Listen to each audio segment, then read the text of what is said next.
Hola, buenas tardes. Mi nombre es Daniela Alexandra Medina Flores y soy perteneciente al equipo 3.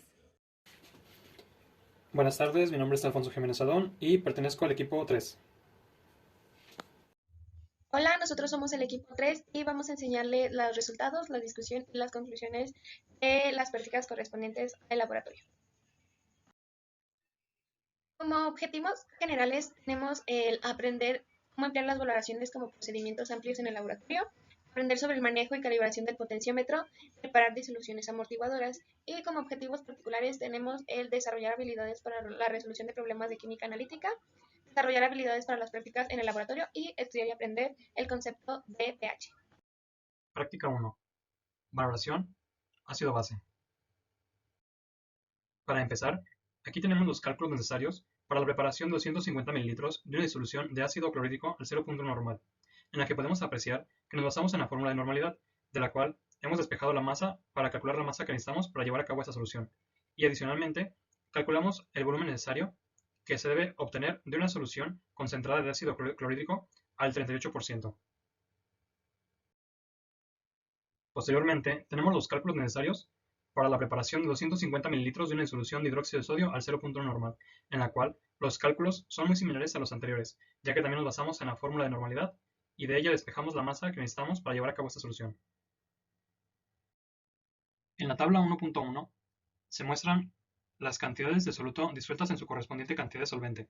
Las primeras tres alícuotas tienen como soluto el carbonato de sodio y como solvente agua destilada. Estas alícuotas fueron valoradas mediante el uso de ácido clorhídrico, y las últimas tres alícuotas tienen como soluto el biftalato de potasio y como solvente el agua destilada. Además, para su valoración se hizo uso del hidróxido de sodio. La tabla 1.2 nos muestra los gastos para cada una de las alícuotas. En esta diapositiva se muestran las determinaciones de las concentraciones para cada una de las diferentes alícuotas mediante volumetría. Es importante mencionar que la molaridad de la solución de ácido clorhídrico se obtuvo ligeramente diferente a la requerida mediante los cálculos. Esto es debido a que las mediciones que se hicieron no son exactamente iguales a las obtenidas mediante las fórmulas.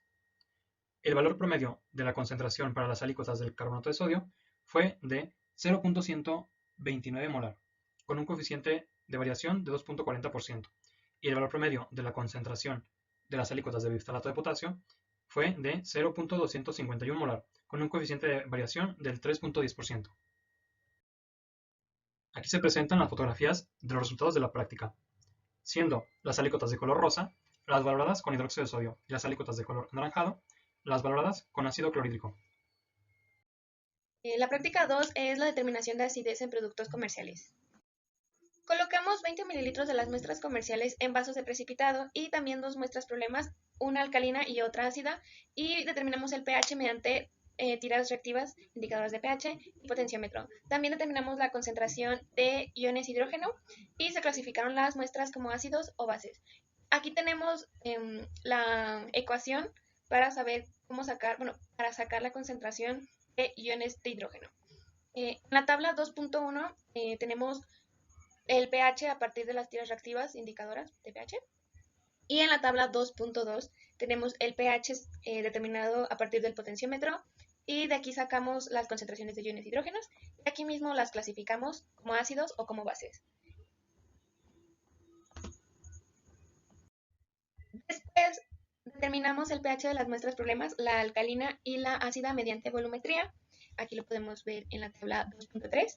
A partir de estos gastos que se observan en la tabla, se obtuvieron las concentraciones de iones hidrógeno o de iones de hidroxilo que las muestras problemas tenían antes de ser tituladas, con las cuales determinamos su pH correspondiente. Aquí están los cálculos que realizamos para sacar el pH que se determinó por volumetría, donde de la ecuación de la molaridad de la titulación por el volumen de la titulación, que es igual a la molaridad de la muestra por el volumen de la muestra, de ahí de esa ecuación despejamos la molaridad de la muestra para poder sacar su concentración. Este despeje quedó como molaridad de la muestra, es igual a la molaridad de la titulación por el volumen de la titulación sobre el volumen de la muestra. Aquí podemos observar que la molaridad de la titulación es exactamente el mismo para los tres matraces, mientras que el volumen de la titulación, ese sí cambió porque ese pues, fue el gasto que utilizamos.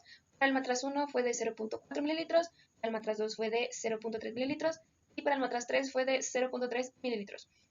Y el volumen de la muestra fue exactamente el mismo para los tres matraces, o sea, de 20 mililitros. De ahí obtuvimos sí, la molaridad de la muestra y a partir de ahí sacamos el valor promedio de la muestra, que fue de 1.65 por 10 a la menos 3 mol. De ahí ya despejamos la ecuación pues sí, del pH y así obtuvimos que el pH de la muestra alcalina fue de 11.22. Este pH fue bastante cercano al que sacamos al pH mediante el uso del potenciómetro. Y para la muestra ácida hicimos exactamente las mismas ecuaciones. Despejamos la molaridad de la muestra, que es igual a la molaridad de la titulación por el volumen de la titulación sobre el volumen de la muestra. Aquí observamos igualmente para los tres matraces la molaridad de la titulación fue exactamente la misma de 0.100 mol. Mientras el volumen de la titulación pues cambió para cada uno de los matraces. Para el matraz número 1 solamente se utilizaron 3.6 mililitros, para el matraz 2 se utilizaron 3.7 mililitros y para el matraz 3 se utilizaron 3.7 mililitros. El volumen de la muestra fue exactamente el mismo para los tres matraces, que fue de 20 mililitros. Aquí ya obtuvimos la molaridad de la muestra. Y a partir de ahí sacamos el valor promedio de la concentración. Y a partir de la fórmula del pH sacamos pues el pH a partir del valor promedio de la concentración. Y el pH obtenido para la muestra ácida a partir de volumetría fue de 1.74 y este también se acerca bastante al pH que obtuvimos a partir del potenciómetro. Y aquí podemos observar las fotografías. Esta es la imagen 2.1 de la determinación de pH de productos comerciales a partir de las tiras reactivas. Aquí podemos ver cómo las tiras reactivas están correspondientes a su producto comercial en el que se ingresó. Y vemos el cambio de coloración en cada una de ellas. Y en la imagen 2.2 la determinación de pH mediante las tiras reactivas de pH fueron para las muestras problemas, la alcalina y la ácida. Aquí también podemos observar cómo cambia el color de estas tiras. Y aquí podemos observar que esta es la tira de la muestra problema ácida y esta es la tira de la muestra problema alcalina.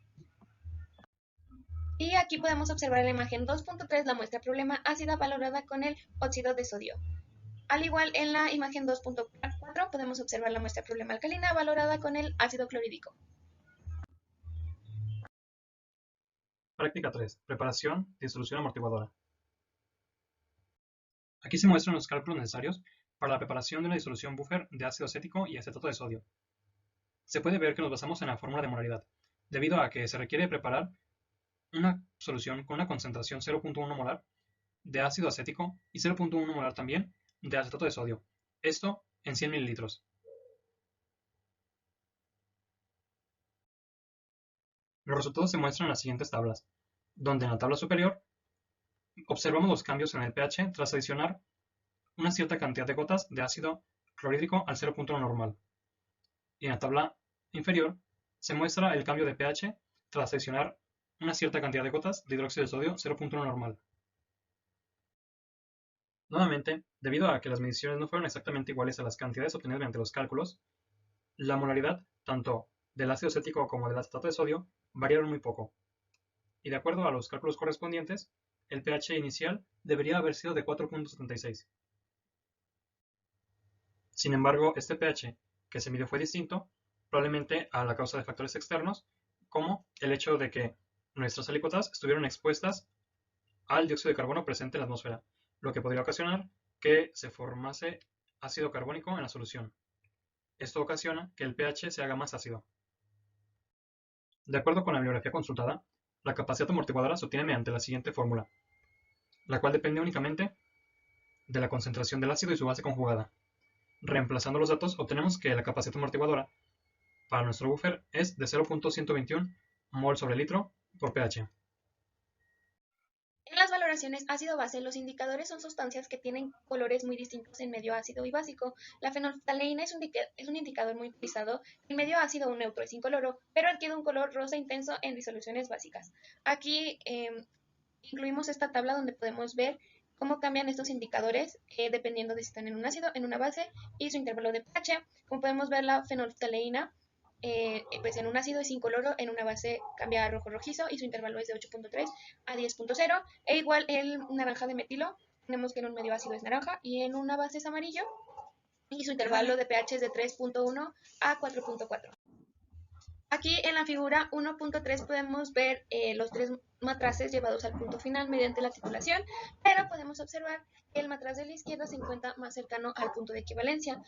Respecto a lo que ya habíamos mencionado antes, dijimos que la fenolftaleína, que fue el indicador que utilizamos para nuestra valoración de biftalato de potasio con el óxido de sodio, podemos observar que esta matraz, el matraz de la izquierda, está más cercano al punto de equivalencia, mientras que los otros dos matraces se puede ver que están más alejados del punto de equivalencia. Eso nos puede llegar a decir que este está más cercano como a un intervalo de pH de 8.3, 4, mientras que estos ya están más cercanos al pH 10.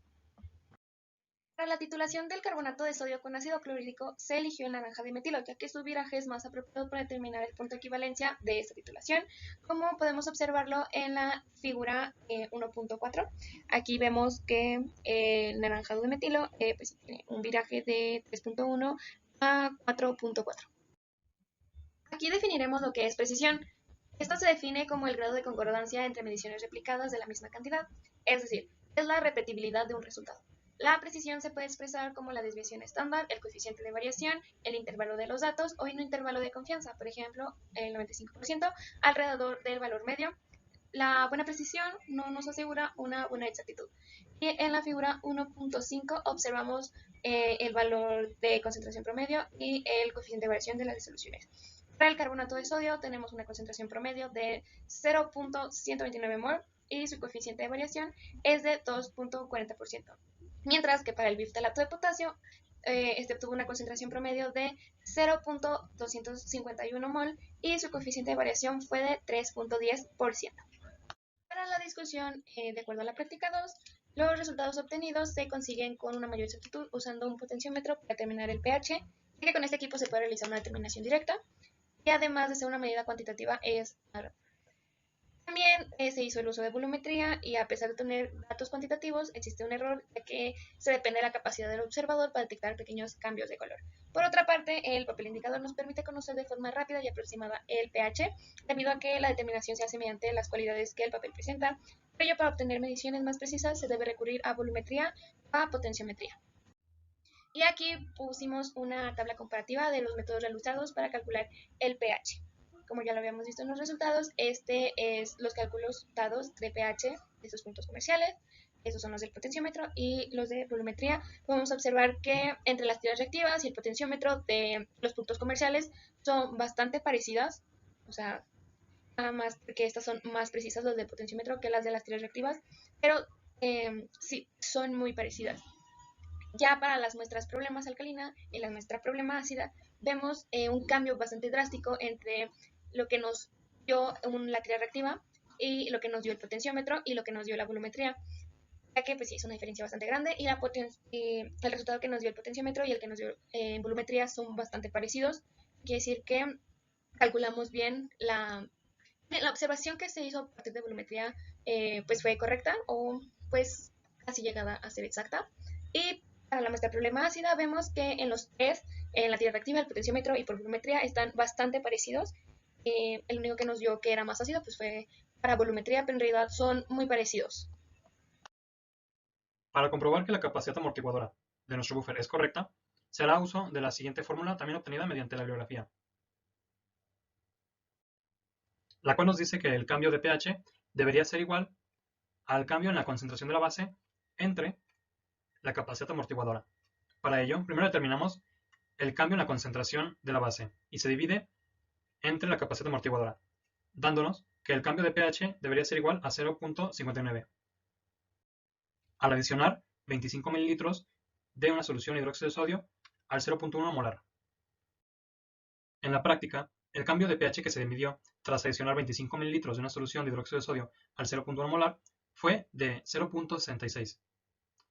Este cambio en pH es muy similar al obtenido en la fórmula anterior, lo cual nos demuestra que nuestra capacidad amortiguadora determinada anteriormente es correcta. Los objetivos fueron cumplidos, ya que se hizo uso de las diferentes metodologías que se tenían para la medición del pH, entre ellas el uso del potenciómetro, el uso de la evaluación por volumetría y el uso de las tiras reactivas. Durante el desarrollo de la práctica, fue notorio que el uso del potenciómetro es más sencillo y eficaz al momento de determinar el pH, debido a que su medición es directa y aporta mayor exactitud a los datos obtenidos. En el caso de las tiras reactivas de pH, nos permite un cálculo aproximado y rápido del pH en diferentes soluciones o sustancias. Pero debido a que solamente son valores aproximados, se corre un alto riesgo de llevar errores si se utilizan como referencia para hacer cálculos, ya que al ser solo valores aproximados, no tienen la suficiente exactitud para usarse en cálculos. Y finalmente, en la volumetría, se tiene que es un proceso que conlleva más tiempo y es más laborioso, pero que es más exacto que las tiras reactivas de pH. Además, la volumetría conlleva un cierto error, ya que se depende de la habilidad que tenga el analista para detectar ciertos cambios de color.